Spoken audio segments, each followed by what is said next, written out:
You could just do a thumbs up or type in, okay, Aisha said, okay, you can hear me. All right, fantastic, fantastic. Assalamu alaikum warahmatullahi wabarakatuh, sisters.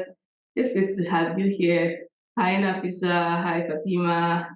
Bolali. Everyone, thank you for joining me. And shout out to Amira. She actually came in like 20 minutes before. MashaAllah. Thank you so much. Is it raining at yours as well? It's raining here, so I just hope that the network would comply.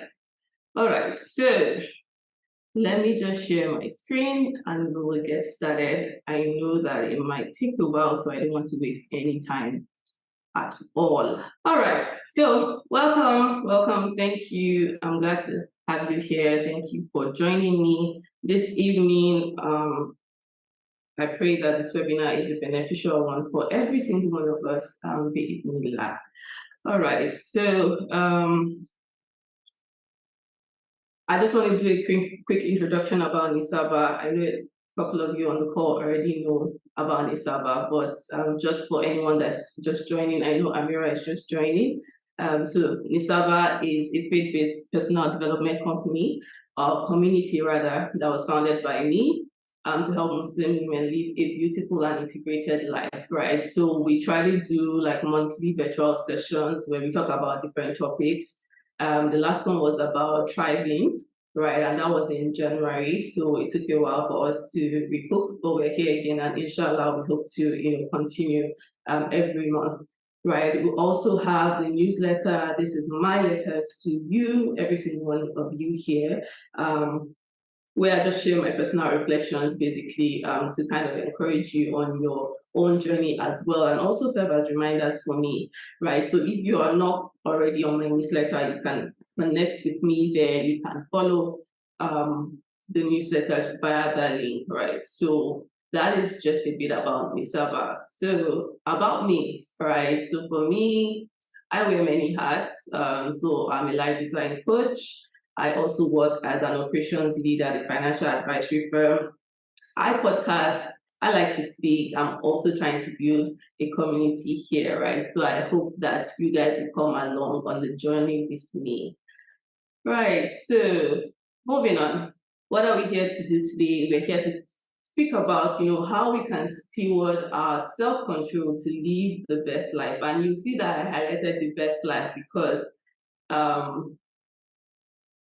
it is not, I wouldn't say it's the life that, what everyone is showing or what we kind of get carried away with, right? So it's very important. I'm going to define it as we go along, but it's just something to bear in mind that, the best life is not necessarily what is being propagated out there. And it's just something that we have to be very mindful about, right? So, okay. Have you guys been seeing my screen? Please just let me know if you have, or if you can see my screen.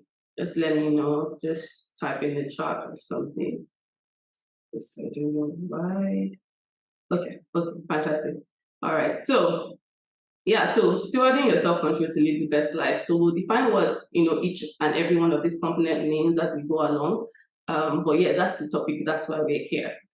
And what do we hope to achieve basically with this session, right? So the first thing is, we want to understand what the best life means to us as Muslims. We want to know what it means to exert self-control as it pertains to our lives as Muslim women in particular, and also, what we need to know and understand about self-control and discipline. And lastly, the tools that you can deploy on a regular basis to improve, self-control and ultimately self-discipline, basically.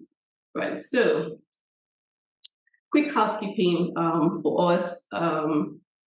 Let's try to stay focused. Let's try to be here with me. I'll try to make this as quick as possible. I estimate we'll be here for about 1 hour, 30 minutes, but I don't intend to go above the line, inshallah. We'll take questions at the end, but please engage. If there's something that resonates with you, please put it in the chat section. You never know who might, pick that up. So please engage. drop your light bulb moments, drop reminders that, anything I've said has reminded you of something, or, you can see yourself in that scenario, just, share and just be interactive, basically. Stay in a quiet area of your house. If you can't, get a pen and paper. I hope you got your biscuits and your tea. And yeah, set your intentions. So please set, good intentions about this webinar that, you get, you get a good reward for it, for attending, and you also, get insights that can help you improve your life with Nila, and for every one of us as well. So please set your intentions, and yeah, let's stay focused, basically. All right, so we'll get started in a minute. Please feel free, if you have any questions, just drop them in the chat section, and I would look at it once we take a break as we go along, right? Okay. So I have this quote here. I love quotes, right? So I have this quote, and I think it just kind of sets the tone. So to handle yourself, use your head, and to handle others, use your heart.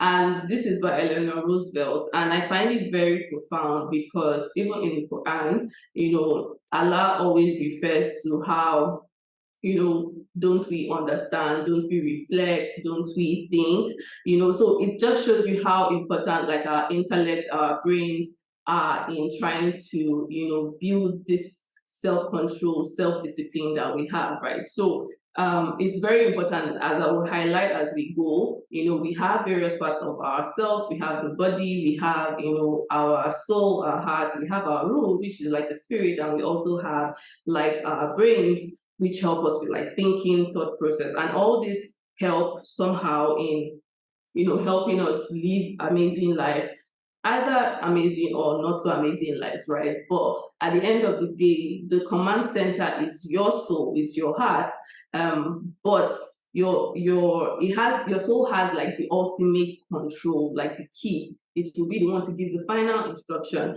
but your mind, is the one that starts that process, right? So once you're able to handle your mind, you're able to tweak your mind, then you give your soul nothing, like there's no other thing that you can pass across to your soul than, positivity, if your mind is positive, if you get what I mean. So so it's just something that we have to be very mindful of, that your mind is extremely powerful, right? So moving on, let's define some terms before we as we get into the webinar. So what does it mean to steward? Basically, so it's just like to direct, to keep order. If you watch all these like British movies, or if you lived in the UK, maybe a very extremely rich person, right? They usually have like a steward or something, right? So they are supposed to manage the affairs of the house, right? They're supposed to look after things, keep things in order, to direct the flow of things. So we are saying that how do we direct our self-control in a way that enables us to live, the best life that we can live in this dunya, right? Then self-control, is the ability to regulate and alter your responses to avoid undesirable behaviors, and not just undesirable behaviors, also to increase desirable ones, right? So it's like two directions. You can either go positive or negative, right? And also help you achieve long-term goals. So research has shown that possessing self-control can be important for health and well-being. And I got this from Very Well Mind. They had a very solid article on self-control. Right, then lastly, let's define self-discipline. So self-discipline is the ability to push yourself forward, to stay motivated, to take action, regardless of how you're feeling, whether you're feeling good, whether you're not feeling good, you are constantly pushing yourself to do something in the right direction. And you are showing it when you are intentionally choosing, and the key word here is choosing, right, to pursue something better for yourself. And you do it in spite of factors that, that could easily distract you, in spite of the fact that you need to work hard, and also despite the fact that there might be unfavorable conditions. So the key word here is choose. So anytime you decide to be disciplined, you are basically choosing, right? It's not just, it's not autopilot, it's not by default, you are choosing, right? So there's something I want to say about the best life. Like I said, the best life is not what is being propagated, social media, what have you, the media news, all these things. That's not the best life for us as Muslims, right? We don't believe that that's the best life for us. So what is the best life for us? Does anyone want to share what the best life for her would mean? So you could just, quickly type something. Anyone, Fatima, Nafisa, if you want to share what the best life is for you. Mariam, welcome, welcome. Hi, Zainab, welcome everyone. Hi, Laba Laba, welcome. So please let me know what the best life. You can just use one word. You can use 2 words, a sentence. Let me know. Please engage, engage, engage. Once you give me energy, I'm able to generate a lot of energy for the webinar, right? So please engage. I'm in the chat section. So please let me know. 1 person, 2 people, let me know. Okay. Fumi says being at peace, good relationship with my Rob. Okay. That's anyone else want to give it a go before I move ahead?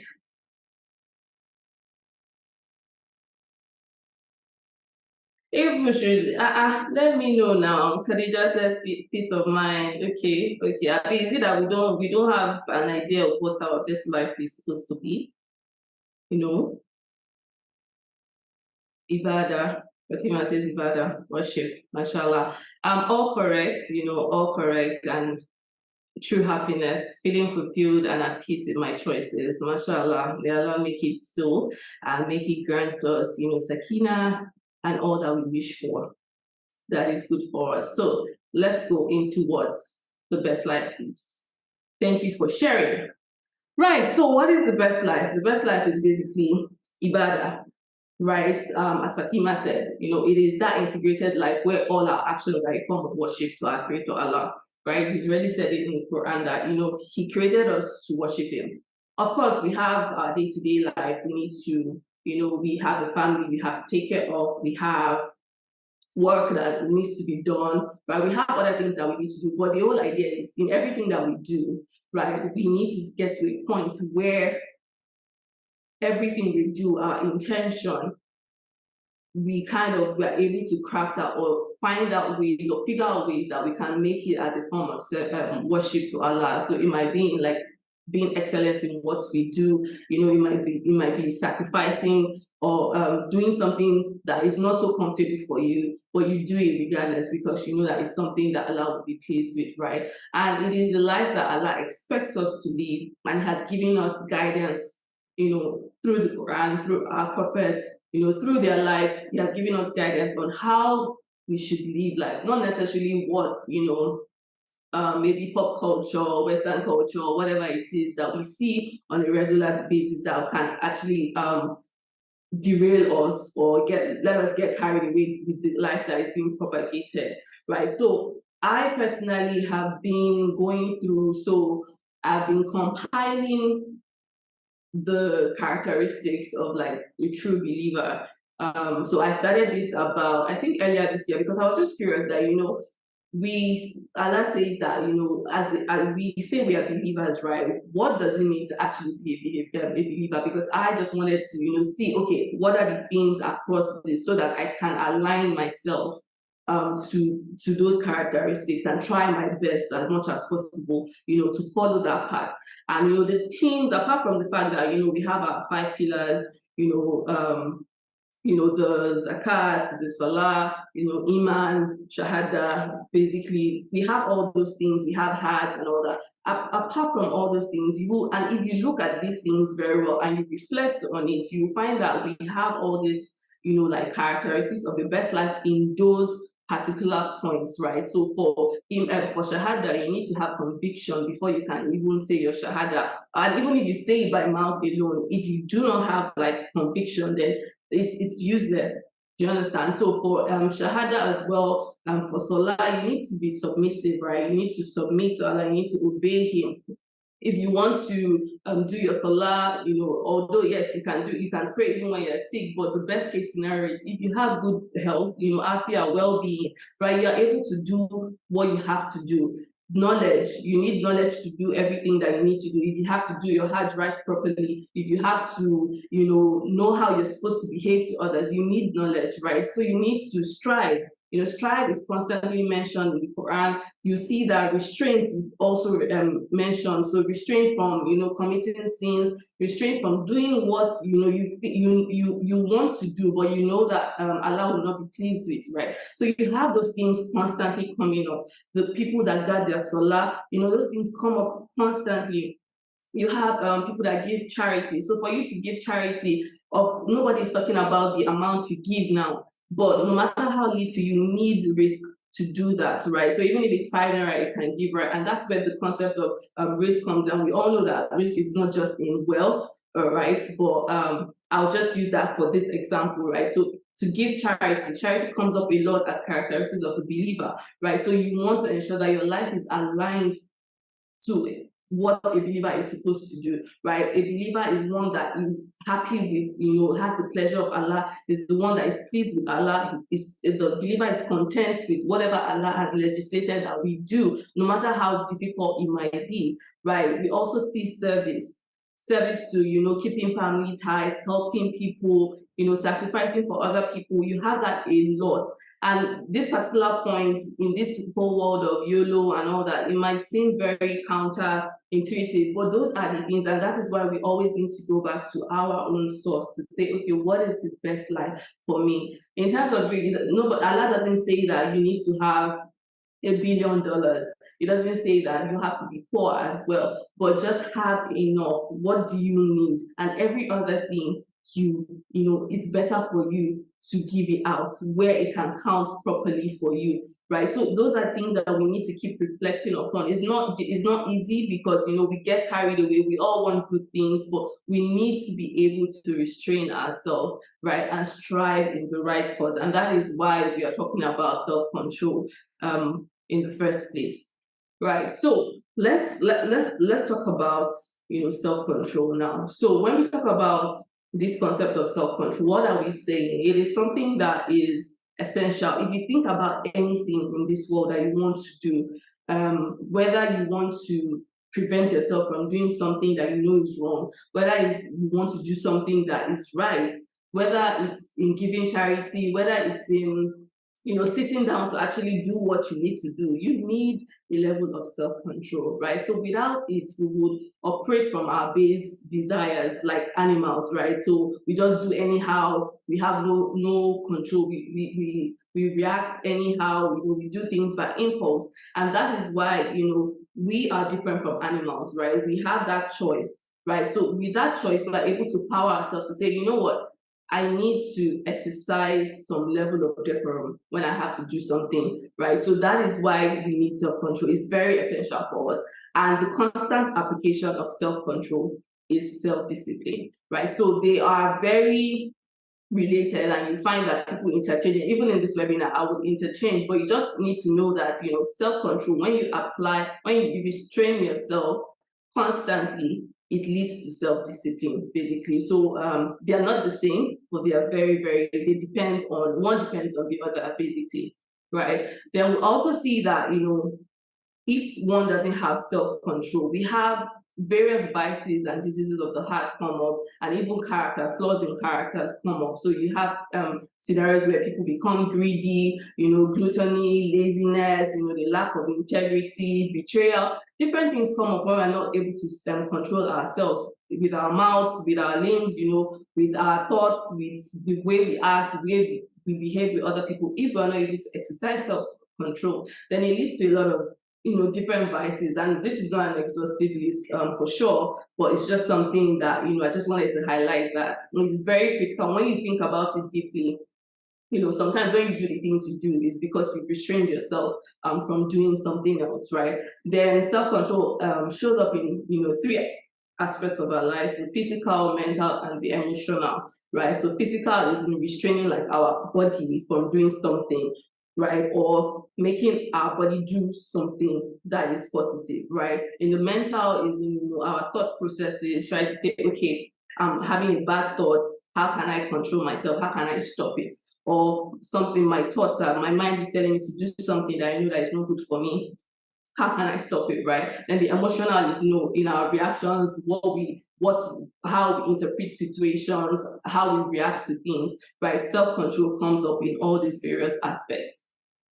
Right. So the last thing is we are gifted to be disciplined in or to exercise self-control in some areas than others, right? Depending on our personalities, our natural giftings, and also by nurture. So the environments that we grew up in, the type of, parents or community that we have, and our upbringing in general. So if you look at yourself, there might be some people that it's very easy for them once they say they want to start working out, it's easy for them. Meanwhile, there's someone else that's maybe they're able to exercise self-control when it comes to studying, right? So that's why also when you're trying to build self-control, you need to know yourself, right? So that you don't beat yourself up unnecessarily and you know where you can work on. And lastly, I would say that self-control can be likened to patience, sabr. So most times when we're thinking about patience, we're thinking about it in like, oh, we are trying to stop something negative, but that's not how it is. And this,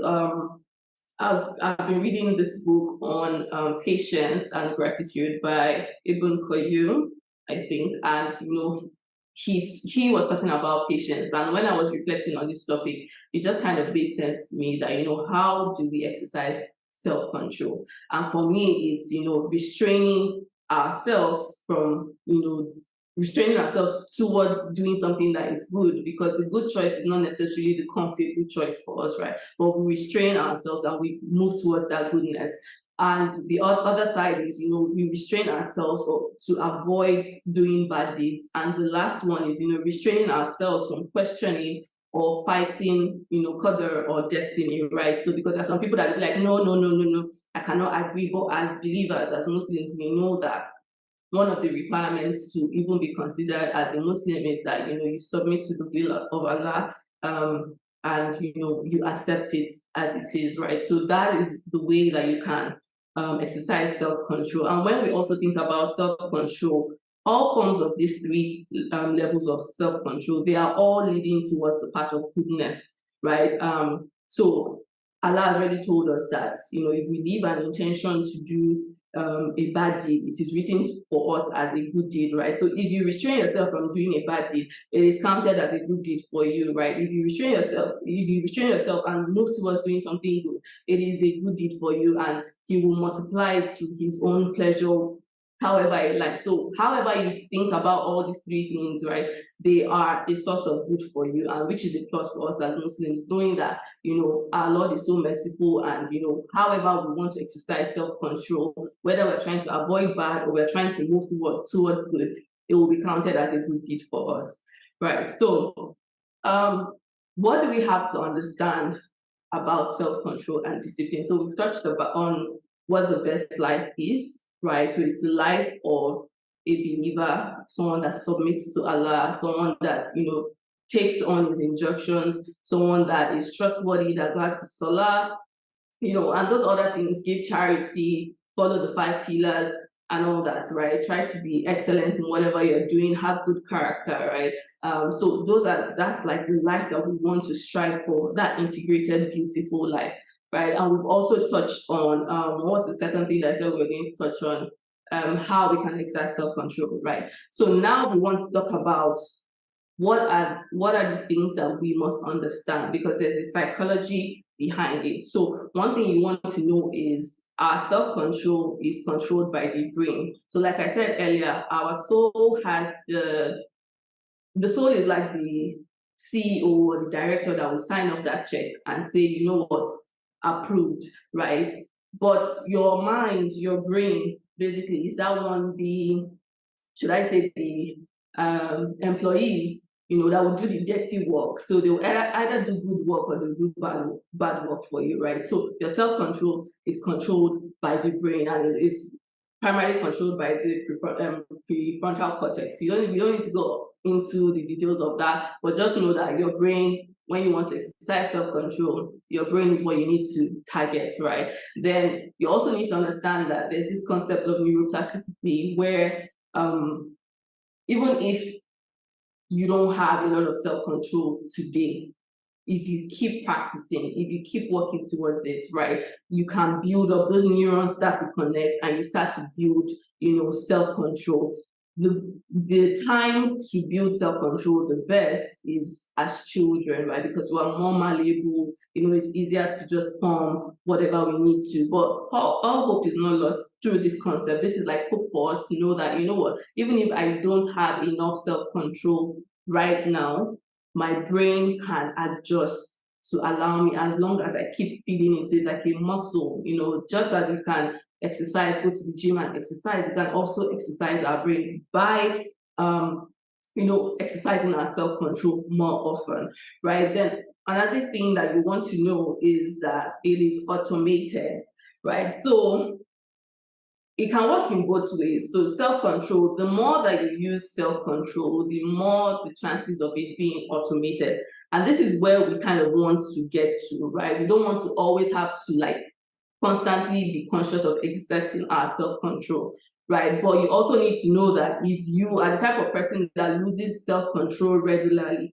that will also be automated. So it's like two peas in a pod, basically. So it depends on how you steward it, how you direct it, basically. So if you utilize your self-control every time, constantly, it will get to a point where it kind of becomes automated, right? It can't be 100% automated, but it will get to that point. But if you're the type of person that also loses at any small thing, you give up, or you're just like, I'm just going to give in, that cycle will also become automated. So that's something that you want to bear in mind.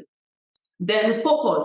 Somebody that has ability to focus. So if you find somebody that is able to focus more on maybe anything they need to do, right? The chances that they have more self-control is very high, right? And if you have somebody that is always emotionally charged or always stressed, the chances are they might not be able to exercise a lot of self-control, because emotions, being overly charged, stressed, they put us in like a flight and fight mode, and that doesn't make you think properly, right? Everything you do will now be on impulse. You're stressed, you just want to get out of that cycle. So, and impulse and self-control, they're like total opposites, right? So you want to make sure that you try to focus on one thing at a time, and also reduce stress or overtly emotional scenarios or situations as much as possible.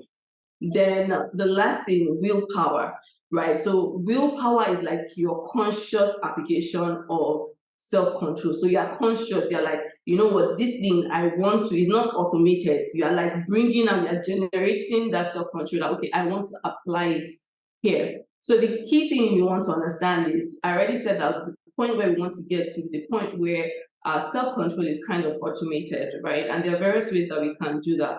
But when we talk about willpower, that's that conscious application. Like you're saying, okay, Seki, I need to, exercise self-control here. What you want to do is you want to ensure that you do not deplete, your willpower, and you do not default to using your willpower every single time. Because what happens is, willpower is not finite.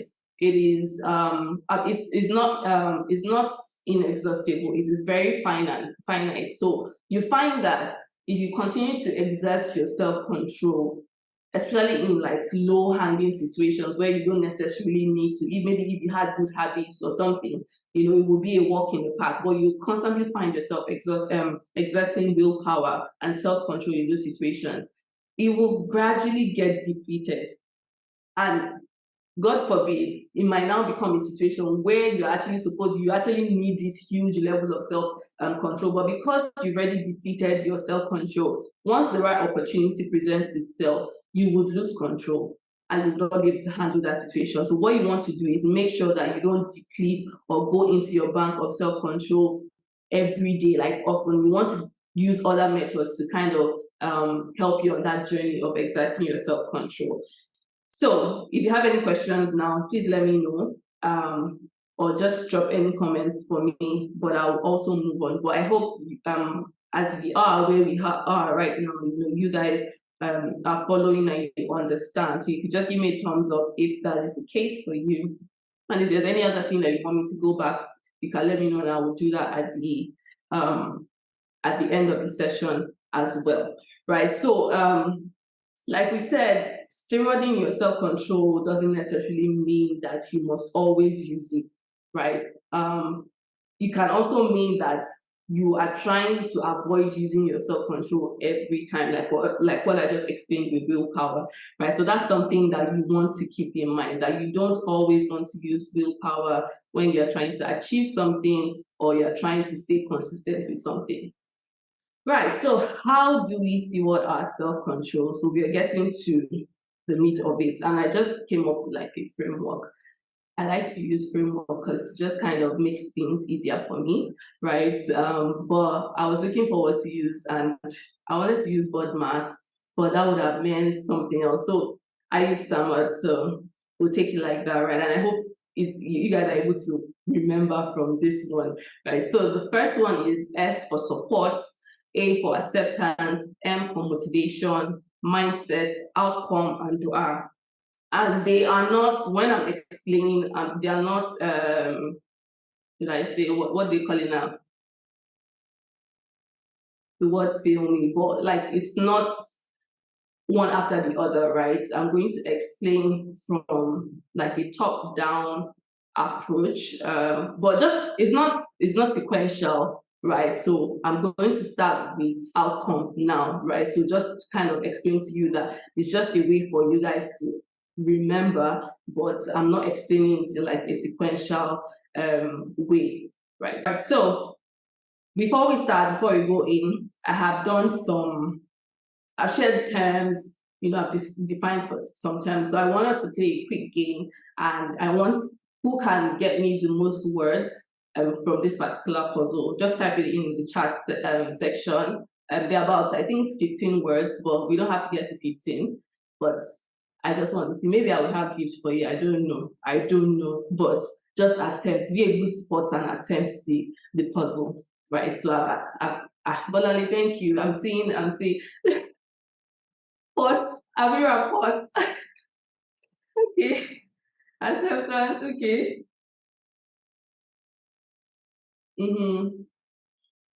I don't promise anybody gift though. Let's just have fun, right?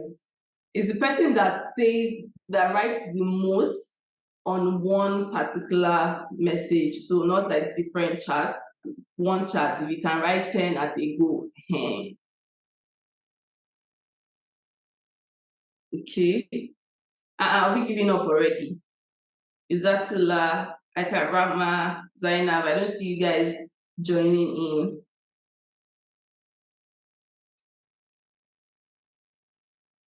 Acceptance, okay. Okay. Yes, tell that if you can do 10 at a go, that's the winner. That's the winner. So I'm just going to give 1 more minute if anybody wants to try. I'm saying 1 minute, 30 seconds, then we'll move along.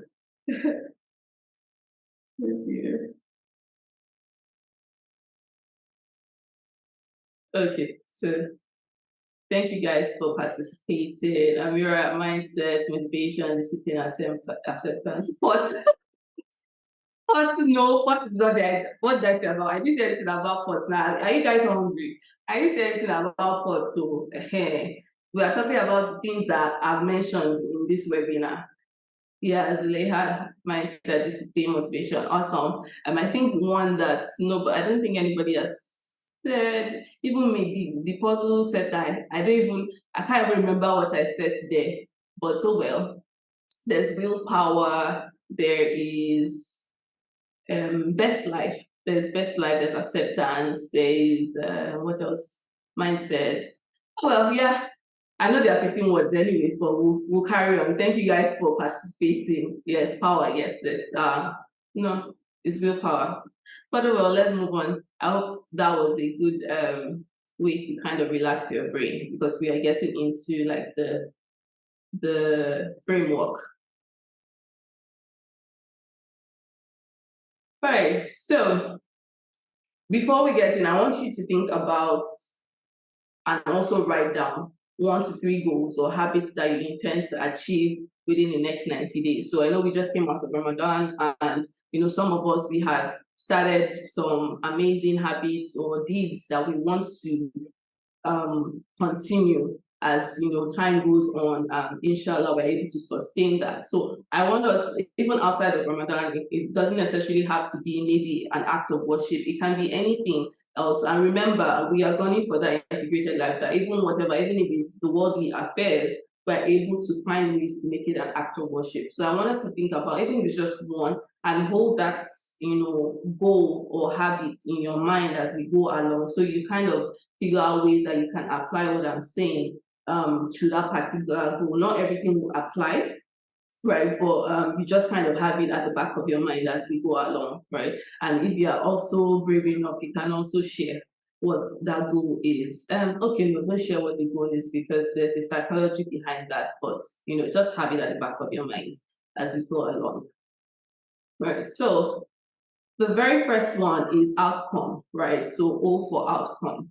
And it is very key that we know our destination. And knowing our destination, where we are going, is very critical for us to exert self-control, because when you know your end goal, it kind of pushes you to want to do what you have to do to get there. And even if that includes, really straining yourself, restraining yourself, and exerting self-control. So one thing about knowing your destination is it's not enough to know it. You should be able to name it, right? You should be able to, it has to be very clear. You should be able to name it, you should be able to describe it, you should be able to feel it. Because as human beings, we think that we are very rational, that we think things through, but the opposite is actually true. We actually make most decisions from a point of like our emotions, from their emotion based, and that's why like advertising and all these things usually catch us, because we make these decisions from our emotions most times, except those that are really self-aware and can catch themselves to say, you know what, I need to think this through, right? So you need to be able to describe, feel, and also, name that final destination, because every action or behavior stems from you knowing where you are going. And for us as believers, as Muslims, right, I believe that we know that this life is temporary and our ultimate destination is Jannah. Bi'idhnillah, I pray that Allah grants every single one of us Jannah, and not even just, Pepe Jannah, like the highest Jannah, right? Jannah to Firdaus. So if you know that your goal is Jannah, right, and you define it, you can describe it, and God bless the people of your king, right? This is why a series like Jannah series came very in a very prompt time, basically, because with the Jannah series, you can, with the way that Sheikh Umar was explaining, you can literally feel seeds, like you can visualize it, you can see yourself. At least for me, I know that I already saw myself in Jannah, how I'm going to lie down on those chairs and I will just now be lazy. That laziness that I'm fighting in this life, I will just, okay, the time is not lazy in Jannah, but like I will recline and just ask for everything I need. I don't need to be asking my children, and my children don't need to insult me and say, Mommy, but if you have your legs, you can go and get what you need. But like I will just do like this and everything I need comes, right? So you want to know that, okay, if my goal is Jannah, right? Exactly, you can feel and visualize Jannah with all the visual, yeah.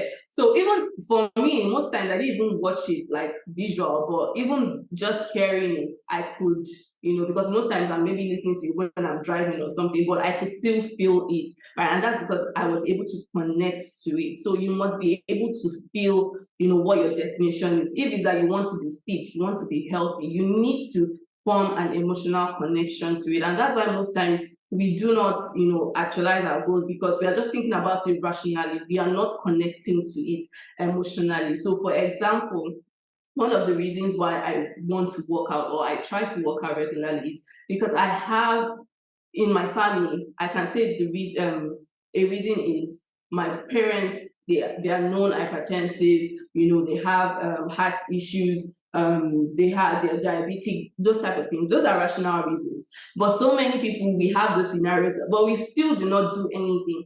But you find a situation where maybe if something now actually happens, maybe there was in healthcare or something, and you can see live and direct that, oh my God, this is the effect of, this is what happened to my mom when our BP got out of control, and you were scared. You were like, no, she went through so much pain. You are able to connect more to that scenario, and that might also help you, do what you actually have to do. But when you're just thinking about it, that's why doctors will talk and talk and talk. This is just an example. please do not hurt me, do not come for me. It's just an example. I'm guilty, everybody's guilty, right? This is why, we will give rational reasons. This is why they will say smokers are liable to die young. But because there's no emotional connection, it's almost like, oh, it can't be me, it can't be me. And people just move on and continue doing what they have to do, right? So you need to know your destination. The second thing you want to put in mind in terms of outcome is visualization, right? So we want to get to a point where when we start thinking about our future self, right? Because we are living in the present, and if you follow me, I say this thing a lot, that the past is not where you want to be. The past is somewhere you want to get lessons from. You want to immerse yourself in the present, but you also want to look ahead to get hope and direction, right? So yes, we are living in the present, but if you cannot visualize your future self, then you cannot act in favor of that future self.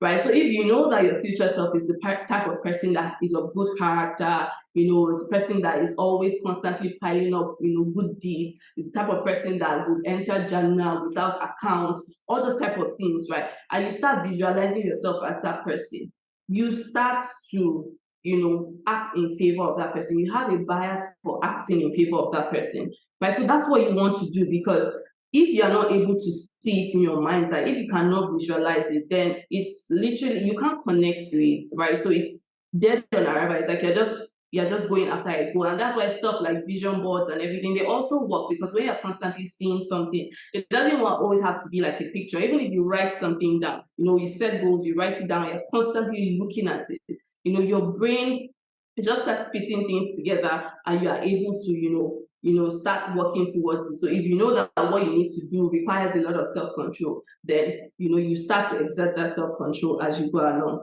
right? So why people do not act in favor of their future selves sometimes is, number one, they can't visualize their future self. We are too caught up in the present, right? Then number two, the reason is not compelling enough. So you say that you want to, what example can I give now? You want to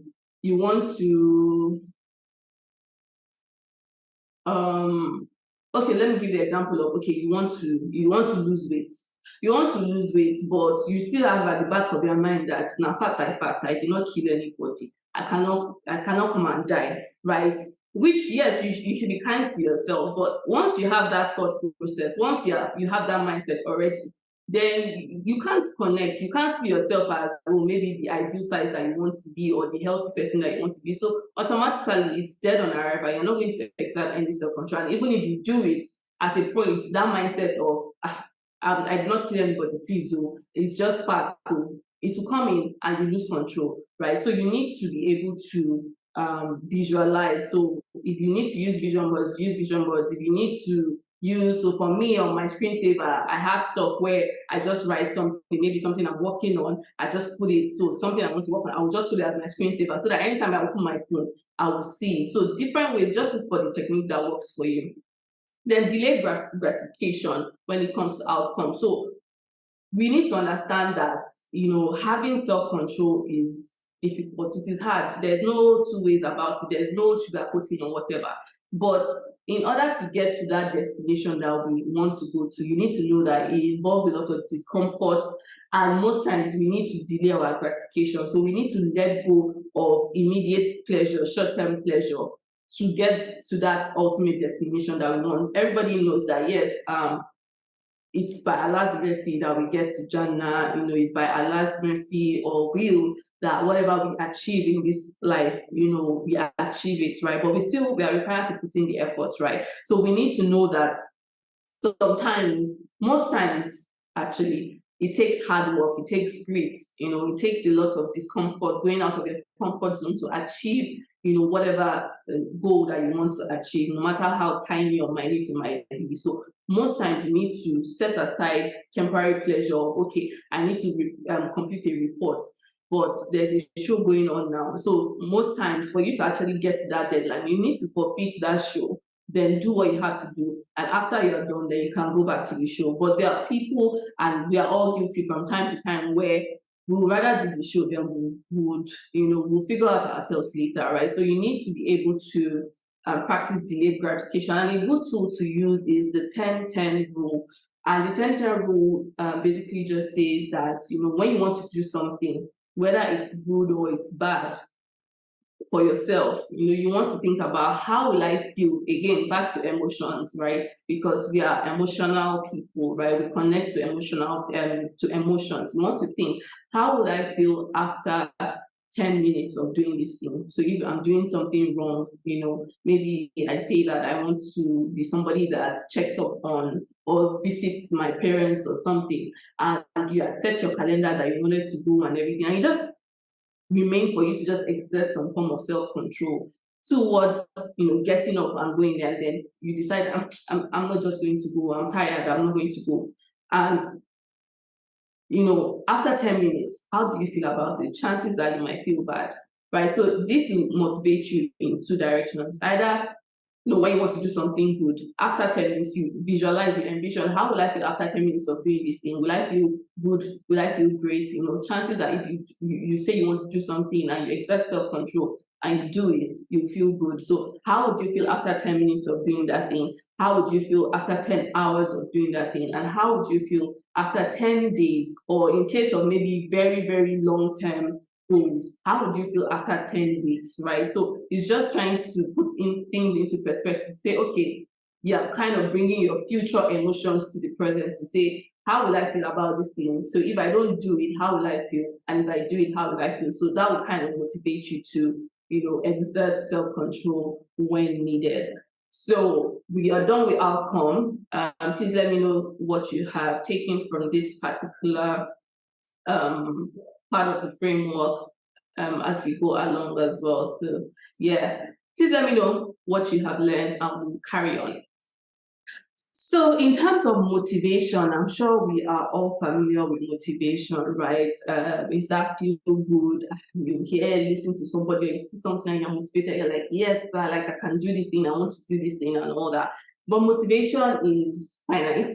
It is very fleeting, worst case scenario, motivation will last for like a week, or maybe you're very strong, your heart can really maybe a month, but motivation doesn't last at all, right? But it is very critical, because then again, like I said, we're emotional beings, right? And motivation is like an emotion, even though it's fleeting, it is, an emotion. So you want to know what drives you, right? Because if you are not driven by anything, you're not going to do anything about that goal. So if you have a goal and you are not, there's no drive for it, you're not going to do it, right? And as human beings, most times we want one of four things, right? We always, it's either we want to feel a sense of progression. And I've come to this conclusion, we don't necessarily need things to be perfect as human beings. We just want to have that feeling, okay, we are progressing, we are moving forward towards our goal, right? The second thing is we want to have a sense of autonomy to say, I want to do things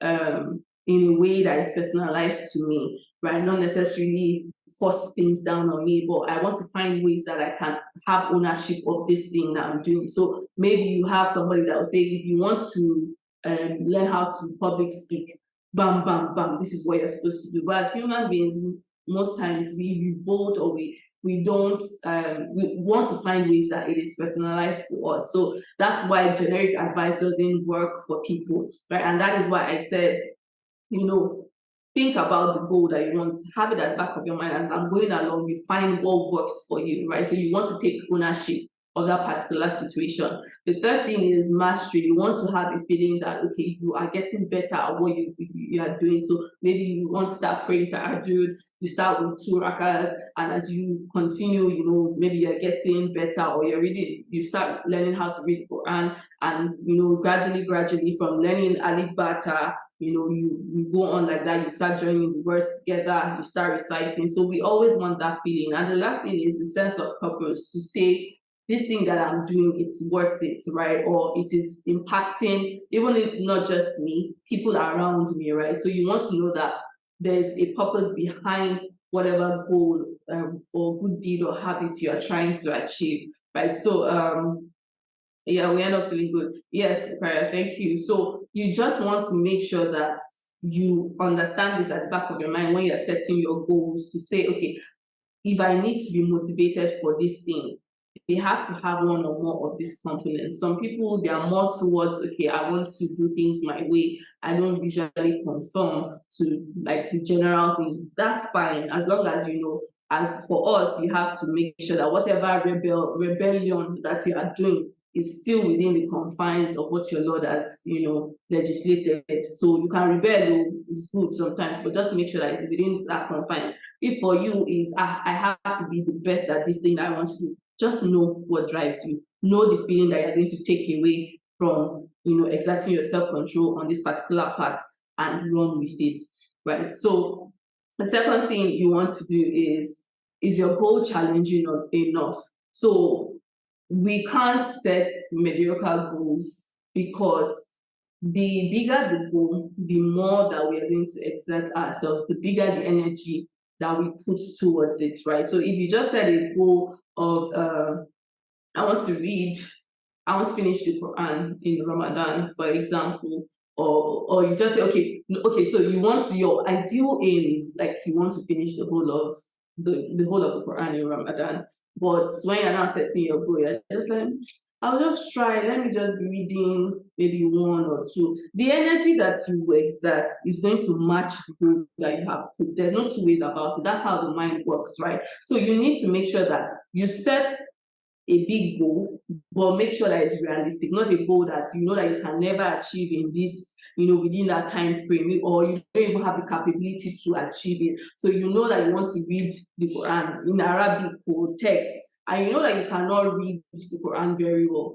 You are going to set up yourself for failure if you say that I want to recite everything in 30 days, because it will take you a way longer time, except you don't have any other thing that you're doing, right? So you need to make sure that you set big goals, but realistic goals. And so, for example, when the Prophet says that we should ask, Sallallahu Alaihi Wasallam says we should ask for Jannah, he says ask for Firdaus, not just any Jannah, right? Ask for the highest, so that you put in the effort that will get you to, inshallah, that inshallah will get you to Firdaus, right? But if you just say, Jannah is Jannah, let me try enter Sha, even if it's just with one leg or something. It's that same effort that you're going, and I'm sure we can all relate. Please let me know if you can relate that, okay, there's a goal that you set and you just set it, Sha, one kind. It is one kind, attitude that you're going to put towards it, right? So if you set big goals, you put in big energy, and even if you don't get there, you will be closer than if you just set a mediocre goal,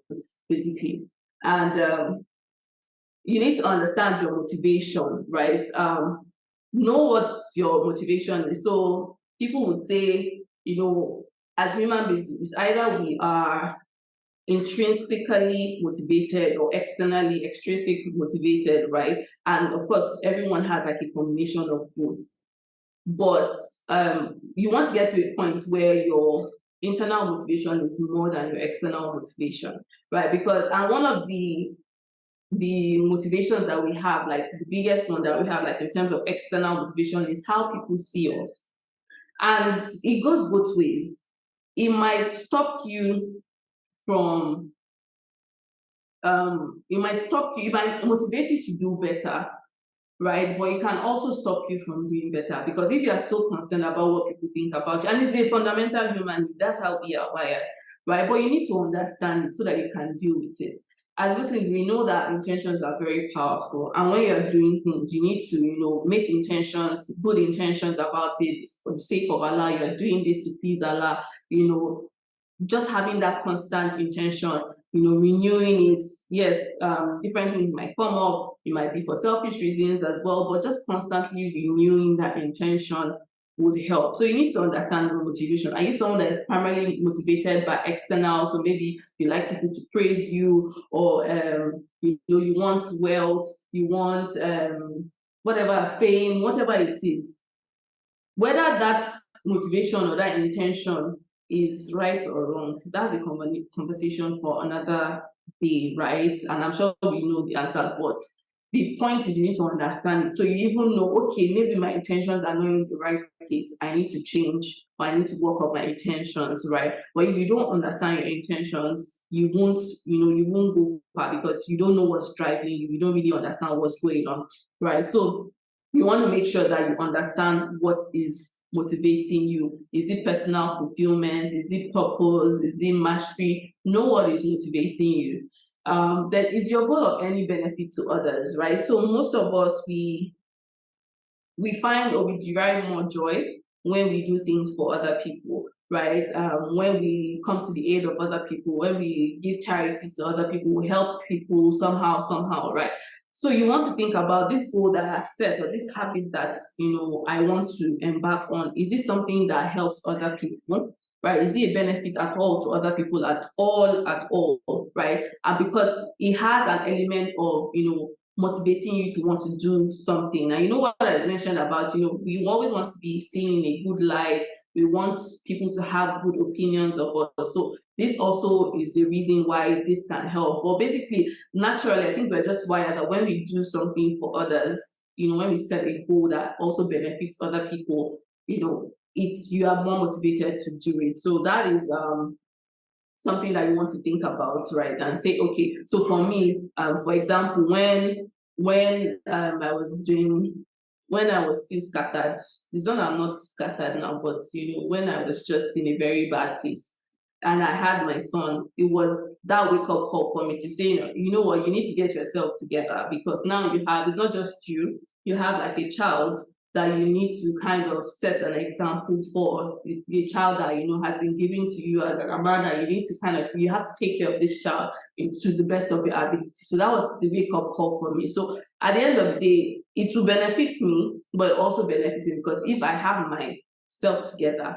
if I try to be the best that I can be, then I can model that for my child, right? So just to drive on that point, basically. And how often do you think about it? Right? So we are actually recommended to think about death as much as we can, because this world is very fleeting. We are very distracted, right? So when you remember that, we know that in this life, the first point, the first end for us is death. That's our first destination before we now even go to the life of the bazaar, before we go to resurrection. When you remember that, okay, death is near.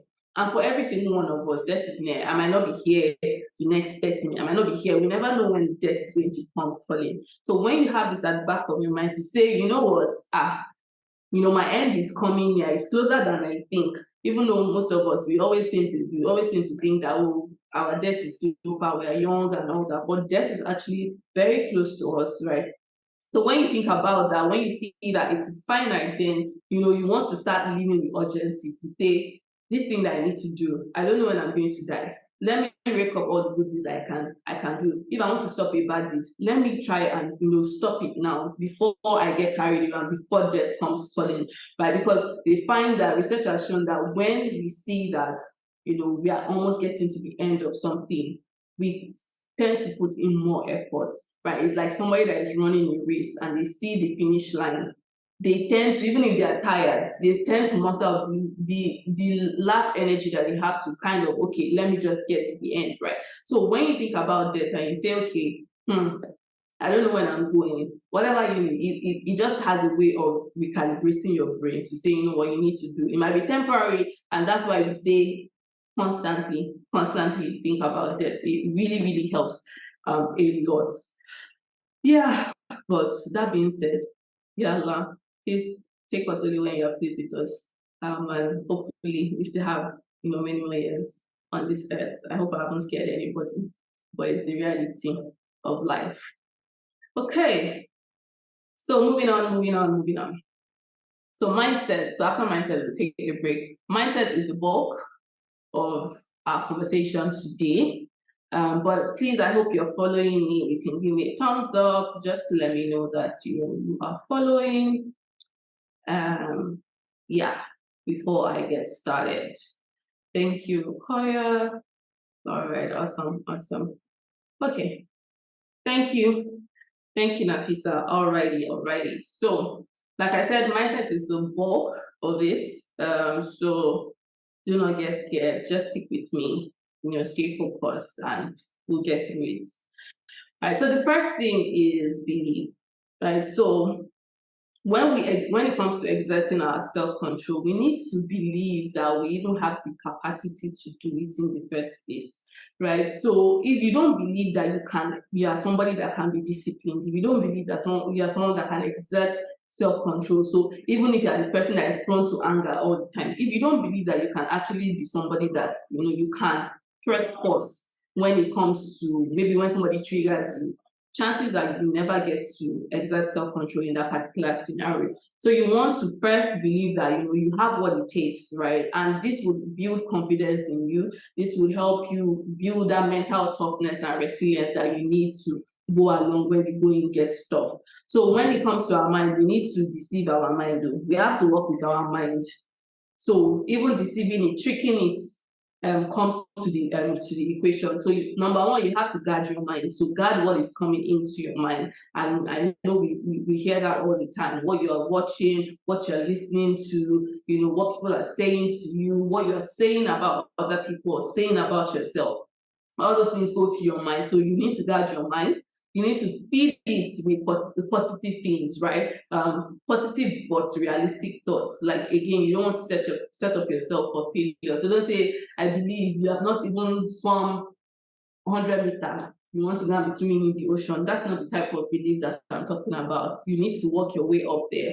But at least just having that belief that, you know what, if I want to swim, I can actually do this thing, right? So you need to feed yourself with realistic but positive thoughts. Then you need to trick your mind when necessary. So you have to strengthen your capacity. However way you're going to do, you need to strengthen it because it is your mind that would help you overcome your nerves. Like I said, your nerves, your soul is like that key to tell you accept, reject. But if you feed it, you kind of make the work easy for it. So if you feed it with something positive, you make the work of your nerves easier for it, right? So you need that, belief to say, you know what, I'm capable of thinking good thoughts. I'm capable of, generating good thoughts. I'm capable of executing good thoughts, right? So when you are able to do that, you're able to overcome your nerves and also your body, right? Because it's your body that will carry out the action. Your legs, your hand, whatever. It's your legs that will carry you to where you're not supposed to go. It's your hand that will do what you're not supposed to do. And that's when the soul says yes or no. So once you deal with your mind, it gets easier to work with your body and your soul. Right. So the second one is the 40% rule. So if you follow my newsletter, I read about this briefly, and it's a popular, I wouldn't say a saying or a quote, but it's like a way of operation or something like a mindset amongst them that says that, when as human beings, when we feel like we have reached our peak, when we feel like we have nothing else to give, most times we're actually just hovering around the 40%, like our 40% of our capacity, and we have like 60% more to go, right? So you want to get to a point where you understand this, because when you have this mindset at the back of your mind, when you're aware of this, then you know that when you feel like, oh, I want to give up, and you know that you're not yet there, you've not yet hit the goal that you want to hit, you know that there's still more that you can give, right? And you use that knowledge, that awareness to kind of push yourself to do better. So you need to push through that discomfort that will come. And when there's discomfort, self-doubt will come in, right? But knowing this would also help you to, push through that discomfort or self-doubt that might come up. And a good way to push through any doubt is when you have a compelling reason. So going back to your goal, your outcome, it has to be compelling enough for you. If not, you are not going to this 40% rule. It's not applied to you because you're just like, please. Do you understand? So if you have a compelling reason, if you know that I truly, really, really want to do this thing, if I know that I really want to be part of people of Jannah, I really want to be a slave mama, I really want to be whatever it is that you want to be. You know that when you want to give up, there's still more that you can give, right? So you go back to your point. Let me give a scenario. So during Ramadan, we have most times every night you're trying to do Tarawih, you're trying to do Tahajjud. At a point, it feels like you don't have strength, or you're going to give up, or you feel like I don't have any more energy. But somehow you find yourself that once you get up, you are able to just muster as you carry on, then you become energized and you start going forward, you start moving until you get to like a point where you're like, okay, yes, I've reached the peaks. But if you are just left there and say, please, I'm tired, I'm exhausted, I've done Taraweeh or the Hajj 10 times in a row, so I'm exhausted, then once you just give up at that point, then you don't have the opportunity to do more. Basically, so if you believe that you can do more, you can be more, then it becomes easy to exert that self-control that you need. You also need to understand that the best life is not devoid of pain. So Allah did not promise us baby girl lifestyle, right? Even in the Quran, we see that there's stuff about striving. There's even the verse in Surah, I think Baqarah, that says that, do we think that we'll just say believe, that we believe and will not be tested? So belief is not by mouth. Submission, being able to say is not by mouth. You'll be tested.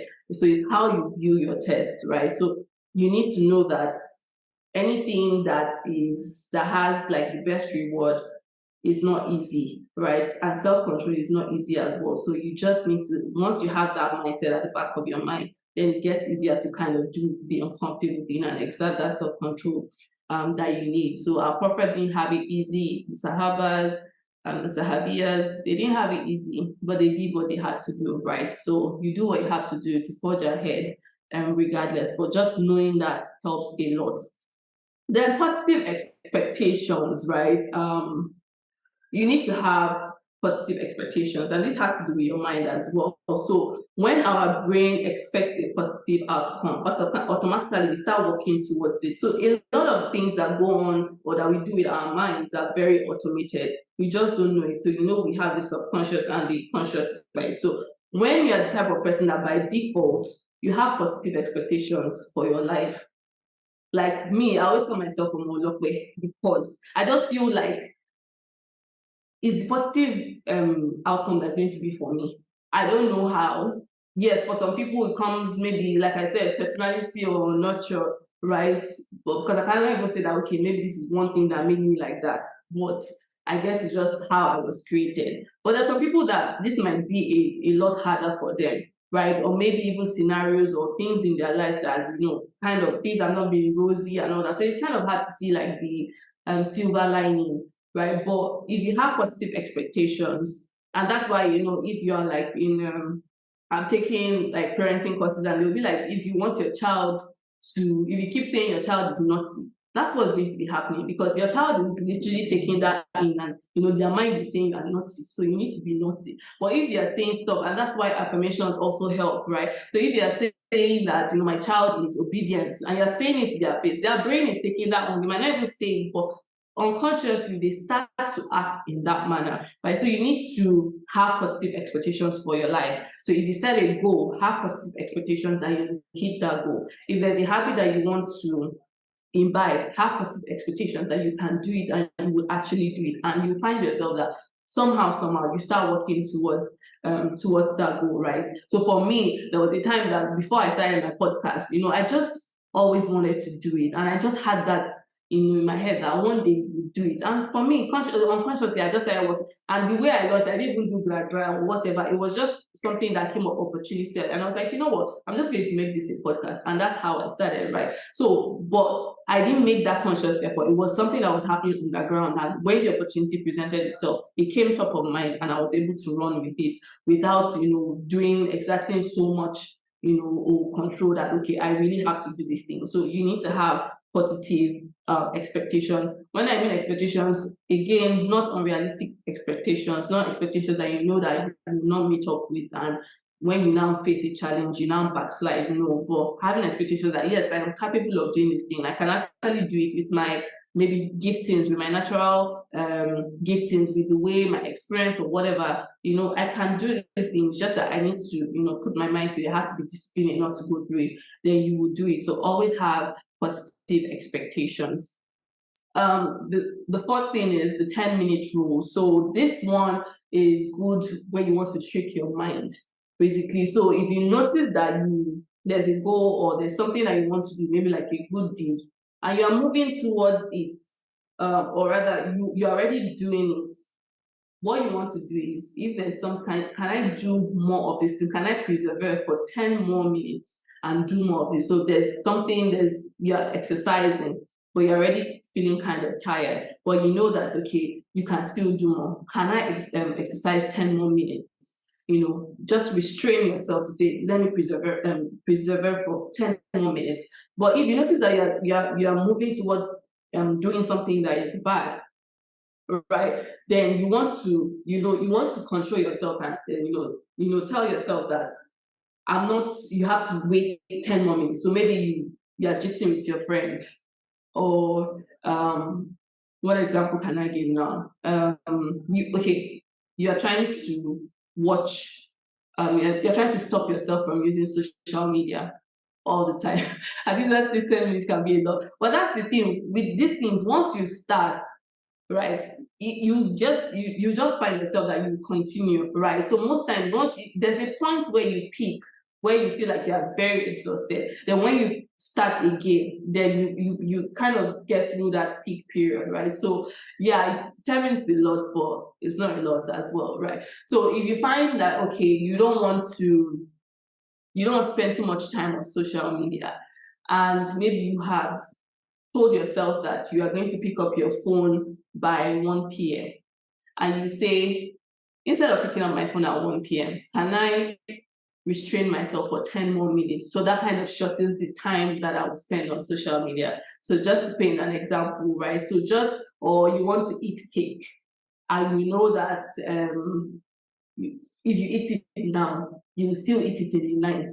So you can as well just restrain yourself for 10 more minutes. Before you know it, that feeling or that urge would go away, right? So just a practical application of the 10-minute rule. Then we also have, avoiding procrastination. So here, what I'm going to say, there are various reasons why we procrastinate, right? Some of them, they are mental, emotional blocks. And some of them is just the fact that, okay, we want things to be perfect. So that's the point I'm going to raise here, the one about, wanting things to be perfect. So you need to understand that everything doesn't have to be perfect before you take a step to whatever goal that you want, right? So it's easier to control yourself to start, when you feel like, it doesn't have to be perfect now, I would improve as we go along, than if you have this huge goal in front of you. No self-control is going to help you. You won't be able to surmount that. It's like having a mountain in front of you and you've never hiked before. But if you say, okay, let me start from a small race or something first, then before you know it, you start building momentum, then you eventually get there. So it's easier to control yourself when you have a well broken down goal, right? And knowing that you don't have to be perfect. And if you think about it, the only time that you can actually be successful at a goal is if you give yourself the chance to even start in the first place. So let's talk about Jannah a bit, right? So if we even say that it's by Allah's will that we enter Jannah, not necessarily by our efforts, but we still need to put in some effort. So even the people that maybe, like the case of the prostitute that gave water to the cat, she eventually did a good deed, and out of his mercy, he forgave her and said that he will be an inhabitant of Jannah, right? So you still need to put something down for it to be counted for you, right? So you still have to make that effort regardless of whatever the situation is. So you give yourself a better chance of improving your life or sticking to your habits by starting, regardless of whether it's perfect or not. Then in Bicam, so we are in a world, and if you live in Nigeria and Lagos to be precise, I'm sure that you know about the madness of Lagos, right? Everything is fast-paced, hustle, stress, right? So you want to avoid stress as much as possible because overtly emotionally charged situation. So if you are in a family dynamic that every time they're shouting or somebody is beating somebody, or things are just always noisy, you need to try to find how you can bring in or infuse calm into your life. So our default way that Allah wants us to live is, in peace, in tranquility. And peace doesn't necessarily mean that everything will be rosy, right? It means that you're able to find peace even when things are looking like, the whole world is going to drop or something, right? So that is our default way of operating. That's how we are actually supposed to operate, right? So if you're always stressed, if you're always going to be in a flight and fight mode,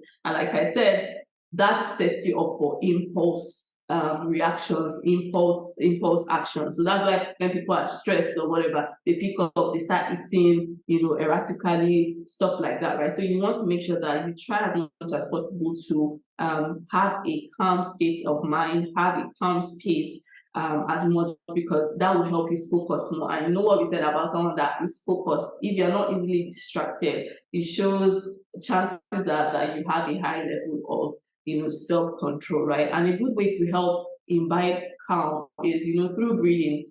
So a lot of us are not actually breathing the right way. We breathe shallow, we do shallow breathing, but the way to actually breathe in very well is when you breathe in and your stomach comes out, right? I learned that I think earlier this year, and I was like, oh, it makes a whole lot of difference, right? So if you breathe in, when you breathe in, your stomach is actually supposed to come out. So that way the air is going into your lungs and it just has a way of calming you down. So if you want to try it, you can try it, feel free. And also, yeah. So Rukoya says, breath work and affirmations, right? So breathing in and also practicing mindfulness, right? So mindfulness is just basically sitting with a thought, no judgments, nothing, just concentrating on something. It can even be a stone that you're just looking at, you're really immersed in that thing, right? And most of us have all these phones, apps, and whatever that they have these mindfulness exercises that you can just quickly do. So those kind of things just bring in calm to your life. So that's where you want to be as much as possible, because if you are not calm, it will be very difficult to exercise self-control. Right. Then we move on to being optimistic. So there's this hadith, I think I heard it in the Jannah series, I can't remember. I'm going to paraphrase here, but it was just basically because being optimistic basically means that you're hoping for the best, but you're also fearful, like not fearful, but you're hoping for the best while also having that, okay, there's a possibility that you might have the worst outcome. And when I was thinking about this, the hadith of Umar radiallahu and who came up, where there was it was like he said that if the angels came and said that everybody except one person will be in hellfire, then he hopes that he will be the one person that will be in Jannah. And if the angels say that everybody except one person will be in Jannah, right? He's fearful, or he's afraid that he might be the one person in Jahannam. So that just shows you the polarity of their thought process. To say, you know what, I know that I'm one of the people that have been promised Jannah, right? But I'm still fearful that I'm not doing enough. I'm not focused enough, right? So that should literally draw attention to the fact that we are not even those people. They have like the best of characters. They have the best of conviction of iman. And even in the Quran, that's really said it, that as the generations go by, we become less and less, as upright as those generations. So imagine that kind of person having that thought that, what, if Allah says one person is going to be hellfire, I'm afraid it will be me. But if Allah also says that only one person will be Jannah, I hope that it will be me, right? So being optimistic, it helps a lot, and it also helps you to bounce back, because if you're optimistic doesn't mean that negative things won't happen to you, but it also means that you're able to bounce back quicker. So that way, even when you're saying, I don't know if things is going to go my way, you're still going to exert that self-control to say, you know what, if it goes my way, alhamdulillah. If it doesn't go my way, alhamdulillah. How can we move from this, right? So that's what being optimistic would help you do. Then we have self-awareness. I don't think you can do anything without self-awareness, right? So here, when it comes to self-control, you're just thinking, what are my strengths? What are my weaknesses? Like I said, people are equipped to be more self-disciplined in certain situations than others. And you'll be surprised, some of these things, we take them for granted, right? Some people, they will never utter a word of backbiting or bad about somebody else. Meanwhile, for some from other people, that is the bane of their struggle in this world, right? There are some people that they don't play with their time. Meanwhile, for someone else, that is the struggle that they have. So basically, we are all wired differently. So when self-awareness comes in, is saying, you know what, where do I have strengths, where I know that I don't necessarily have to exert so much self-control or willpower, and where are my weaknesses, where I know that for me to move forward, I need to exert a high level of self-control in this particular area. So knowing that would help you know, okay, how can I tailor, my self-awareness to certain, or my self-control to certain situations, because I know that this is a struggle for me, right? So this would just generally help you to know that, okay, this is what I should avoid. What are your interests? If you're interested in something, then the chances are, and your interest doesn't necessarily mean that it's good, right? There are some people that are interested, they just like to gist and everything. So you need to be able to exert self-control. You say, okay, when is this thing going overboard, right? So knowing yourself to say, okay, I like to seek knowledge, but sometimes I might go overboard and start entering waters that I'm not supposed to go to. So knowing yourself would help you. Right. So we're almost done. We'll take a break. Right. But I hope you guys are with me. So the next one is previous wins. So there's no carryover of good deeds, basically, and we can't afford to focus on things that we have done, like wins that we've had in the past, because it stops us from doing more. So there was a study about some people, I think they wanted them to give charity to people, right? But before they set up that scenario, before they told them to think about a time in the past where they are giving to people. You guys, when these people thought back about, okay, I gave $1, I gave $200 in the past, they hesitated to give charity in the present, because they just felt, oh, I think I've done enough, and I'm sure we can relate to this in different scenarios where they'll be like, oh, you feel like, oh, okay, like for example, this Ramadan, I lost some weight, and I'm like, okay, you know what, I should sustain this weight. And before I knew it, I found myself saying, maybe I've lost some kg. That don't worry, let me just indulge small. And before you know it, if I don't have self, I will just continue indulging like that, and I will pack on all the weight that I've lost.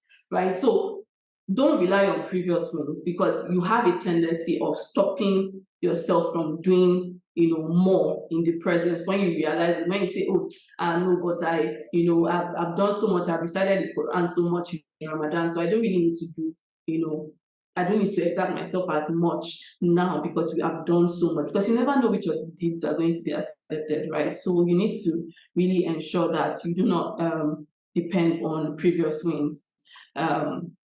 When you're thinking about this, and this can apply to different parts of your life. So, for example, even in your career, where you feel like, okay, because I was the first in a particular exam, or maybe I was the first amongst my mates for us to be employed, maybe you took an assessment, and because you were top and everything, you just feel like automatically, because you were top there, is going to be the same thing on the job, and that's not necessarily the case, right? So you want to make sure that you have that at the back of your mind, so that when situations arise that you need to exert self-control, you are able to do that to the best of your ability. So do not rationalize. That's what happens here.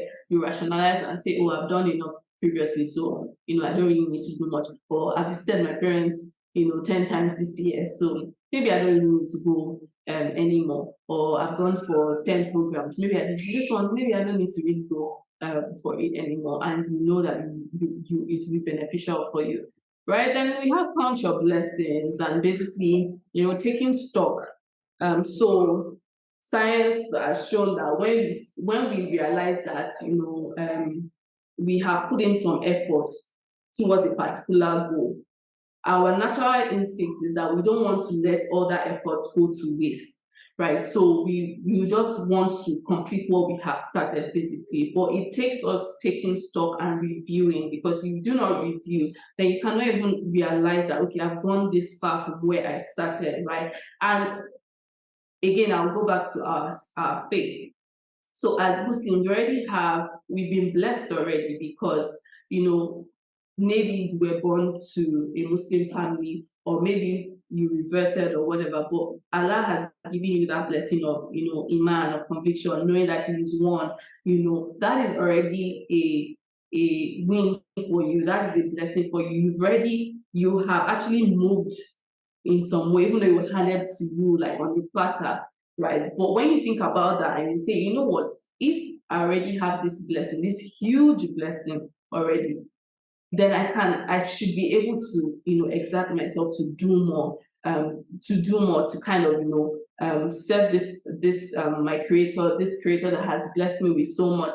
And again, this falls into any aspect of your life. Just think about it again, go back to the goal that you had at the beginning of the session and think, how do all these things apply to me? Right. Then we also have living with urgency. So there's practices law that says that work will expand to the time that is given to it, right? So if you have a goal or something that you are gunning for and you give it so much time, even if that thing could have taken half the time, or even 3/4 of or 1/4 of the time, somehow you will find yourself waiting till you get to that allotted time. So if you wanted to create a webinar, you wanted to do a webinar, for example, or you wanted to write, or write a book, and you say that I would write a book within 1 year, chances are you will even spend more than that 1 year writing the book. And you don't necessarily have to use that 1 year. But if you set a tight deadline for yourself, it helps you simplify things. So even the things that you don't make things complex. So you just run with that. I only have 3 months to do these things. What is important? It will help you prioritize, and that way, once you prioritize, then you're able to steward yourself control and say, you know what, these are the priorities, these are what we need to do. So let's exert some, discipline towards this and get things done. Right. So don't necessarily allocate too much time to things that could take less time. It just makes you puff around and continue postponing things that you could have done now. So if you could have raked up maybe 1 million good deeds now, but you're just postponing and saying, I'll do it in so and so time. That just prolongs things for you. So you want to make sure that you live with urgency. And the last thing I would say is focus on the effort and not the outcome. So as human beings, we know, or rather in this world, we know that the amount of things that we control is like very, very minute. So I don't even know if I can say maybe 10% or something, but it's very minute. But we are required to make the effort. We have to put in that effort. So whatever outcome that we have, whether in terms of our spirituality, whether in terms of like our career, our family, marriage, whatever it is, the outcome is solely controlled by Allah. It's the one that controls everything. But we still need to make efforts in that direction. So focus on the one that you have control over.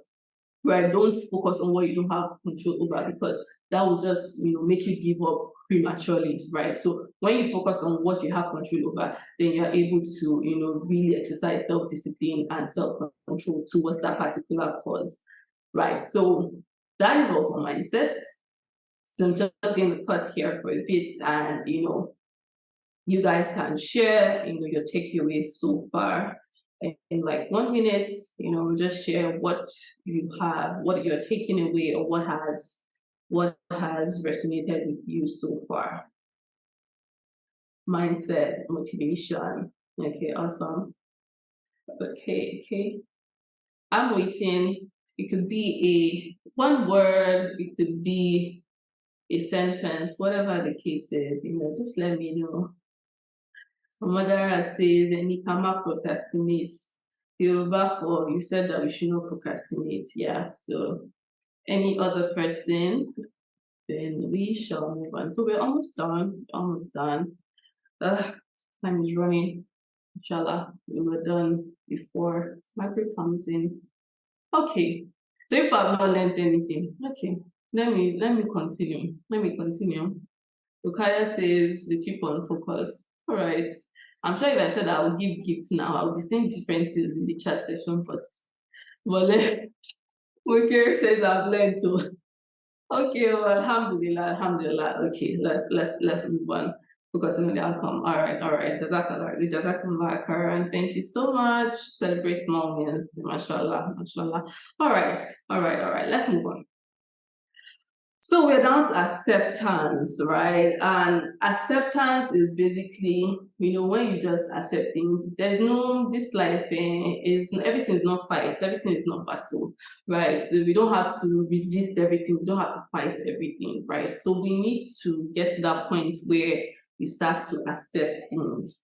So you need to accept that self-control in itself is hard, right? So don't put yourself under unnecessary pressure to say, but this person is doing this person is doing that, and I can't just get myself to do it. Self-control is hard. Once you're able to accept that and acknowledge that, then things become easier for you. It's that awareness that it brings to your mind, and you're just able to take it a bit easier on yourself while you try to work on your self-awareness, basically. Then you need to accept and acknowledge that temptations are real, right? And distractions are very real. So you want to acknowledge it. And the good thing about acknowledging is like, okay, you are not fighting with it. It's just like, it's calm, right? So I'll give an example.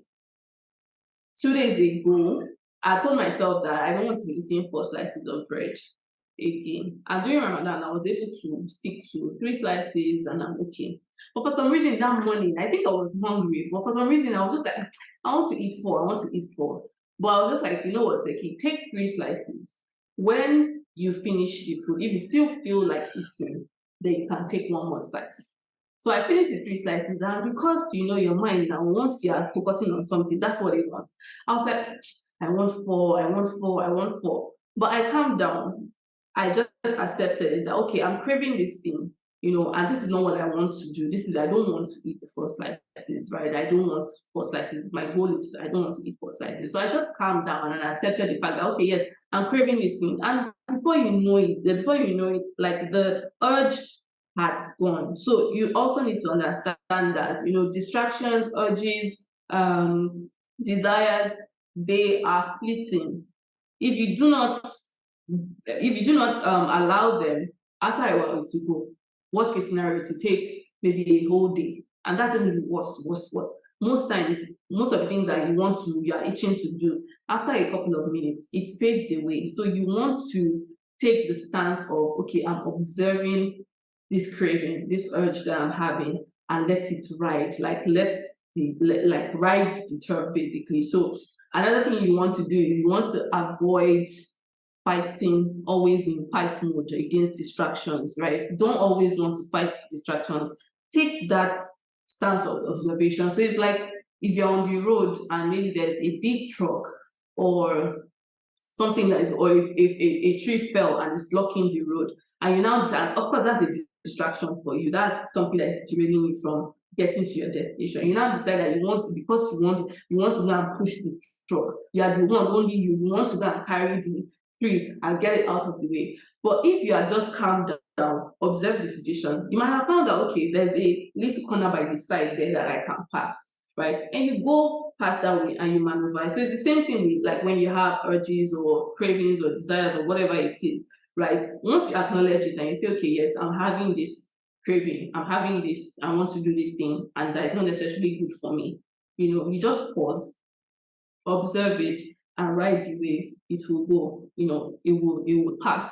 Trust me. So that's something you want to put at the back of your mind. Then you also want to accept that situations that make you want to accept that you want to accept situations that make you step out of your comfort zone, right? So most, like I said, the most desirable outcomes is not easy to get them, right? So you have to face a lot of discomfort.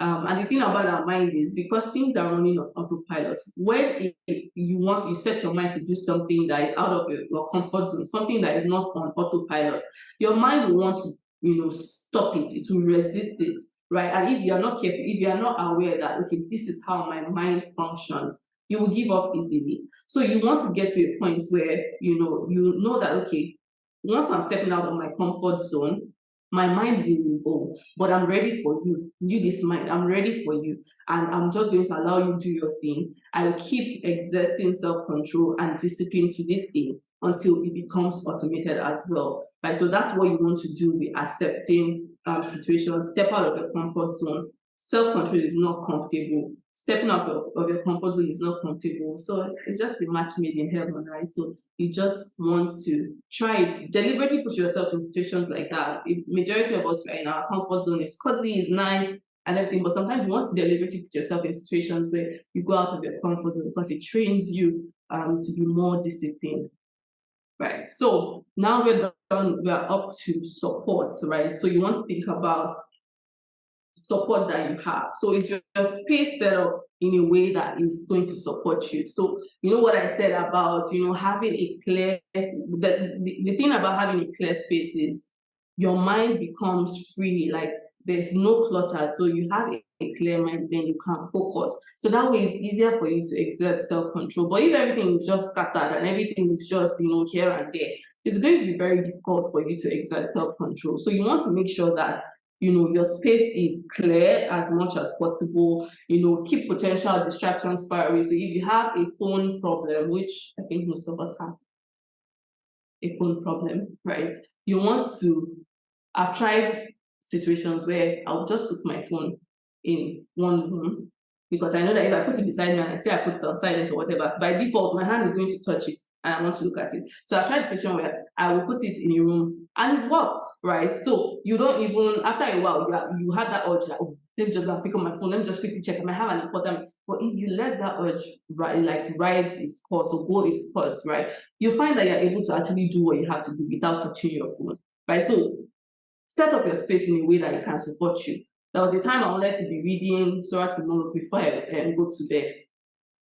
And I noticed that I didn't have a bedside stand by my bed. So it was difficult for me because I'm like, oh, I need to stand up and get. So I took the bed stand from my husband's side. I put it on my side, right? And I put the Quran there. So it's just easy for me to say, once I turn or once I want to sleep, I'll just carry my Quran and I'm able to read it, right? So you have to set up your space in a way that supports you. Then you want to think about, do you have the right people in your corner? So we are greatly influenced by the people that we have around us, whether like physically present with you, like in your homes, or even people that you interact with virtually online. You have they influence us a great deal, even though we think otherwise.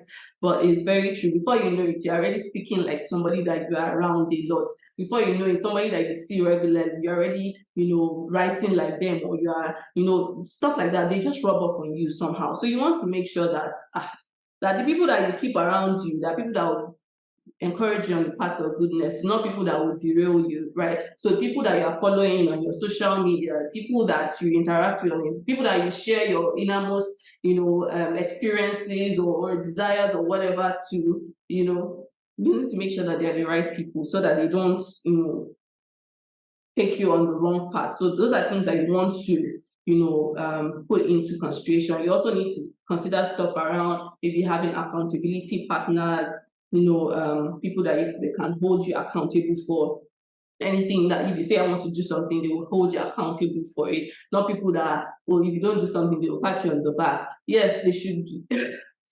Yeah, something like your parents, exactly. So, you want people that can hold you accountable for whatever it is that you want to do, because by default, it's very easy for us to backtrack and, so have people that you trust that, yes, they would hurt you, but they will also give you that dose of, that hard reset when you need it. Then you also want to consider maybe role models or mentors. So you don't necessarily have to have somebody like, oh, physically having my role model and my mentor, but even without knowing it, we already have people that we look up to, that we like. So just ensure that those people, they are people that are going to lead you towards the right path where you want to go, not people that, it's kind of dicey, or they can take you away from where you want to go ideally, right? So ensure that even if you're going to have role models, they are the right type of models.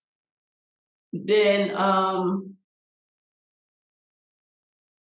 habits. So this is a big one, and we would actually have a session on habits next month, inshallah. But habits are very crucial when it comes to exercising self-control. Remember what I said about willpower and trying to get to a point where we don't have to exert self-control like all the time, like every single thing that you want to do, whether it's a serious thing or something that is just, minute, you are exerting self-control. You don't want to do that because you don't want to deplete your willpower. You want to have enough self-control for the situations that really, really matter. So the way to combat that, one of the ways, is by having habits, because habits literally make things run on autopilot, right? So you kind of make things default. You kind of make things run in the background. You don't have to think too much about it. You don't have to exert too much, thought into it, right? So you want to be sure that you're building positive habits, not the negative ones, right? So there's a place for motivation, like I mentioned, because you need to have something driving you. But like I said, motivation is very fleeting, right? So you want to put something else that is more concrete, which is habit. So motivation would inspire willingness. Oh, I'm pumped up. I really want to do this thing, right? But your habit is what is going to encourage action, and that is what you want to do, right? So the earlier that we build habits in life, the better for us. But like I said, with self-control and self-discipline as well, even if you're not a disciplined person, there's hope, right?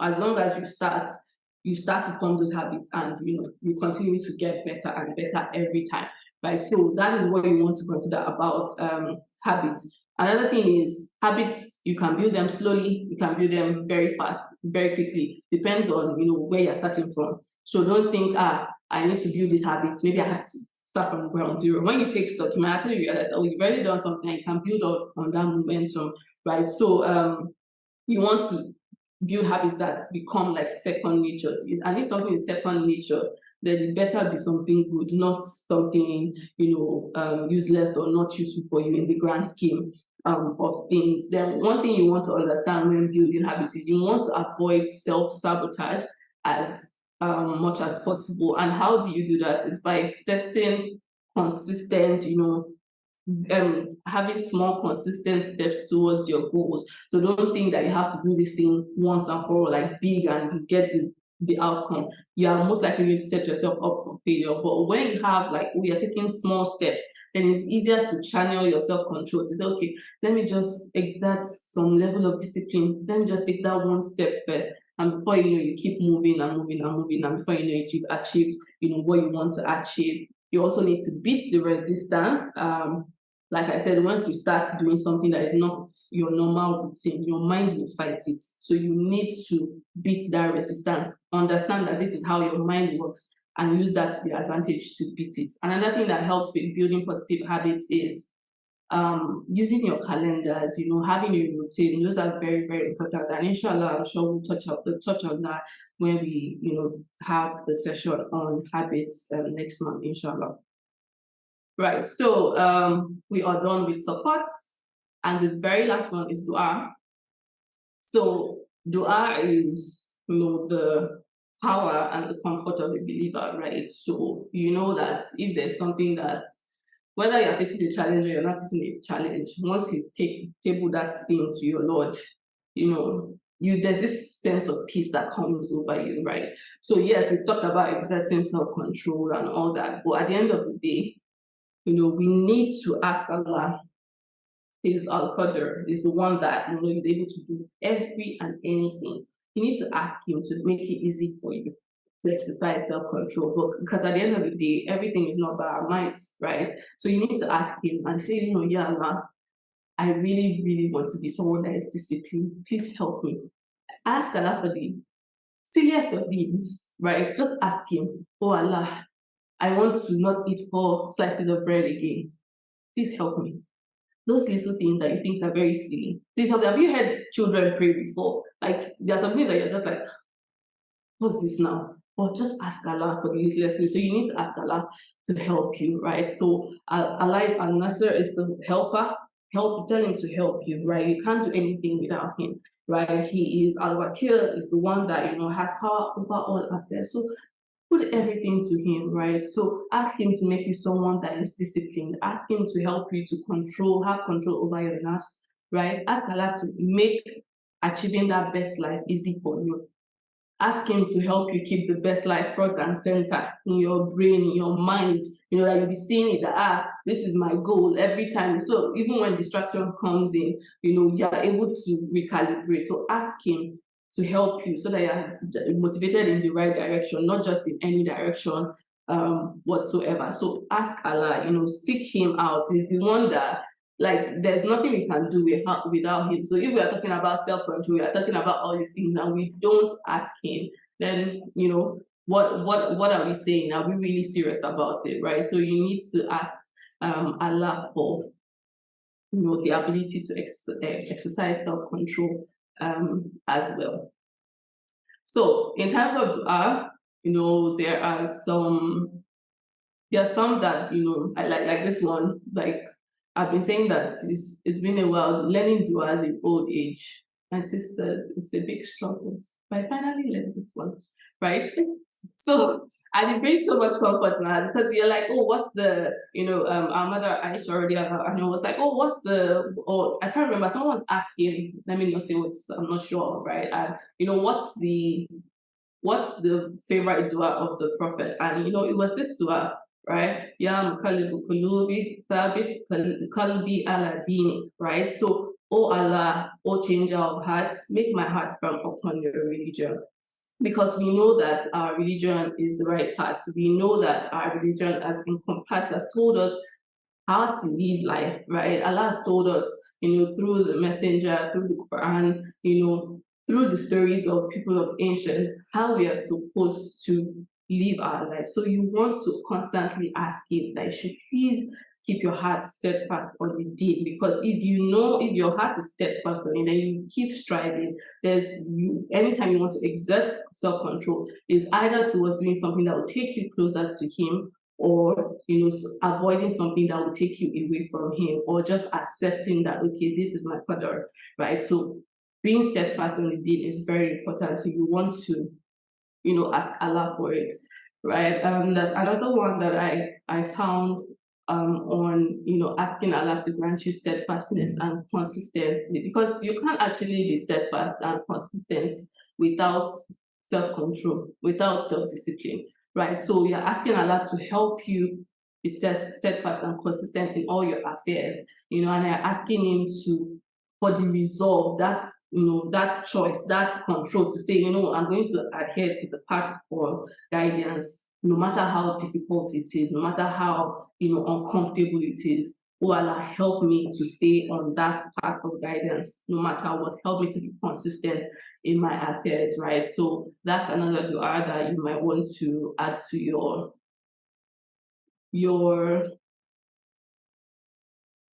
you get what I mean?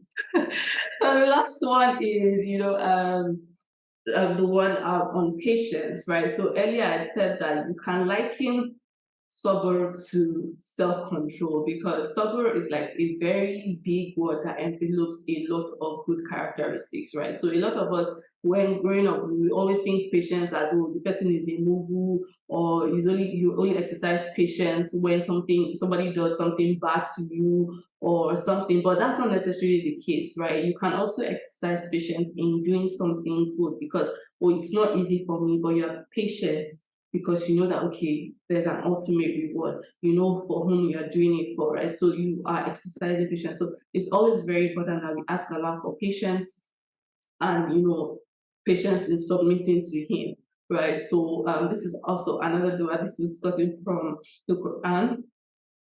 So you can also add this to your dua list if you do not have it already. So that's for dua. Yeah, so I'm just going to summarize quickly. We are done. I'm just going to summarize quickly. So again, the 10-10 rule, like I said, for delayed gratification. So you want to think, if I do this thing, how will I feel 10 minutes from now, 10 hours from now, 10 days from now? And if it's in terms of like very, very, very long timelines, how will I feel 10 weeks from now? How will I feel 10 years from now if I do this thing today, right? That's if your head is in the right place.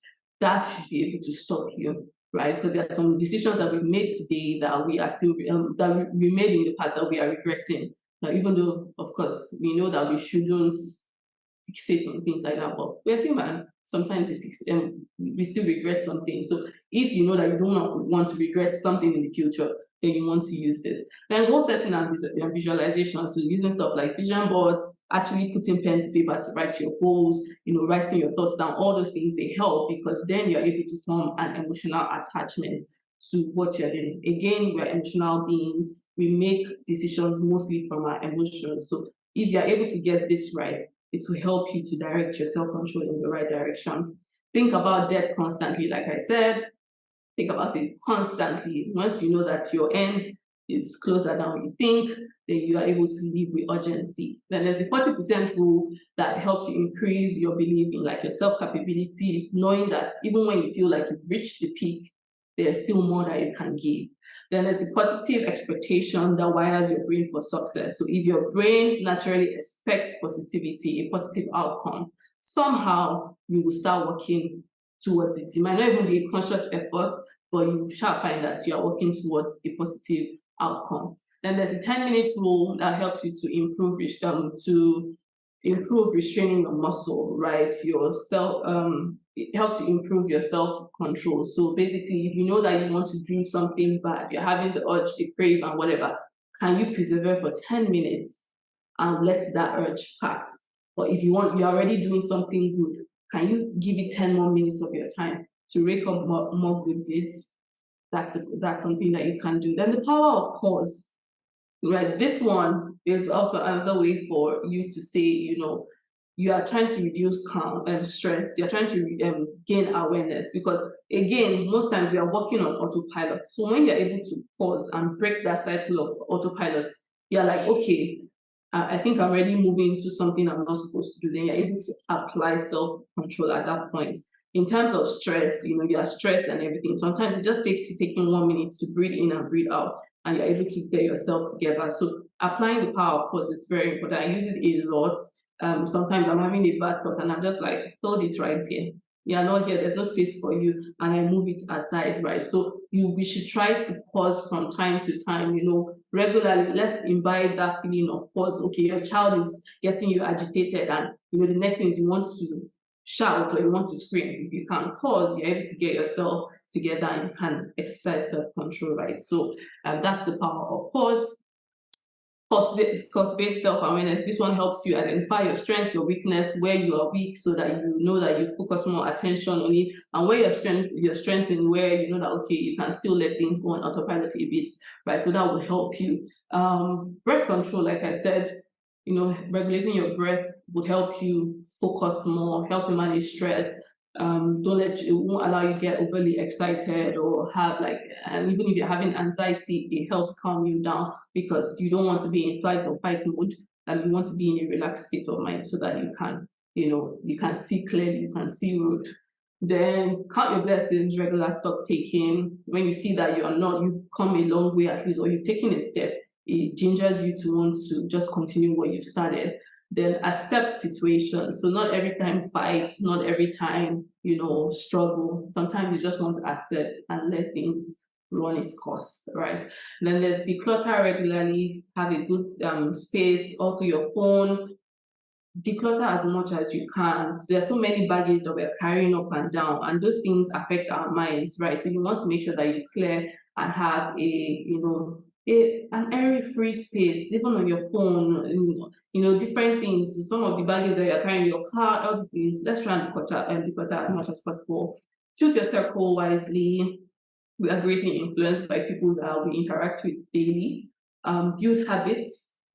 This would help you automate positive habits or deeds or actions that will get you closer to your goal, so you don't have to always exert self-control. And make lots of dua. There's nothing Allah cannot do. There's nothing that He doesn't answer. So please do not joke with your duas. Right. So someone asked that I share some resources. That would be nice to share some resources.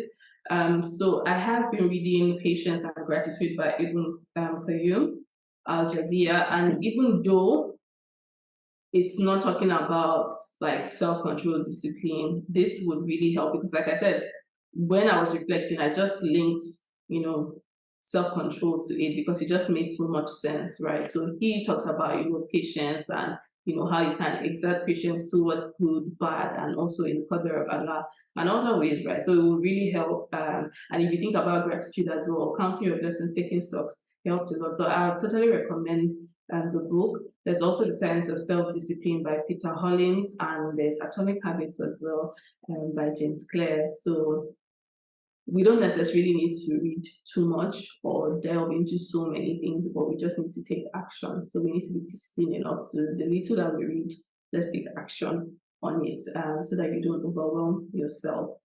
Right. And thank you. Any questions? I'm happy to take any questions now.